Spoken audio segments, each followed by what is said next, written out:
కొన్ని కంపెనీల పేర్లు పక్కన లేదా పైన టిఎం లేదా ఆర్ లేదా సి అని ఉంటాయి. ఇలా ఎందుకుంటాయి? వీటికి అర్థం ఏంటి?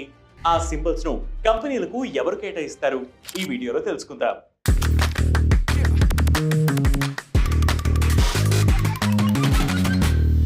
మెక్డొనాల్డ్స్ పేరులో పక్కన ఆర్, స్టార్బక్స్ లోగో కింద TM, western union brand name పక్కన ఎస్ఎం అనే కొన్ని సింబల్స్ కనిపిస్తాయి.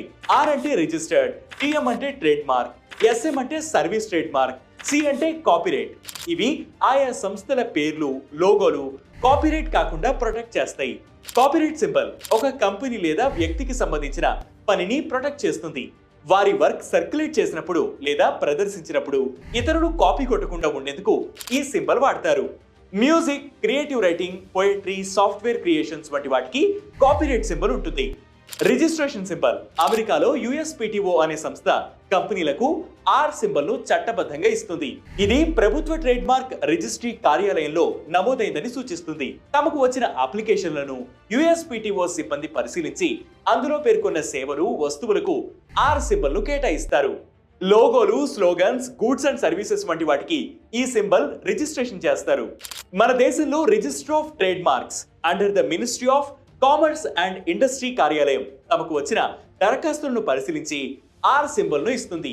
రిజిస్ట్రేషన్ లేకుండా ఈ సింబల్ ను వాడితే సంబంధిత శాఖ చట్టపరమైన చర్యలు తీసుకుంటుంది.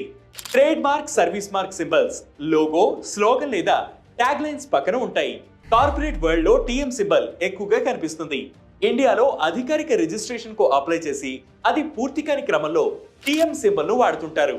ట్రేడ్ మార్క్ అధికారిక రిజిస్ట్రేషన్ పూర్తయిన కంపెనీలు ఆర్ సింబల్ ను వాడుకోవచ్చు. ఇండియాలో ట్రేడ్ మార్క్స్ యాక్ట్ ప్రకారం ఏ కంపెనీ అయితే ministry of industry and commerce లో భాగమైన control general of payments, design and trade marks తో రిజిస్టర్ చేసుకుంటుందో ఆ కంపెనీ ఎస్ఎం సింబల్ ను వాడుకునేందుకు ప్రభుత్వం నుంచి అనుమతి పొందాల్సి ఉంటుంది.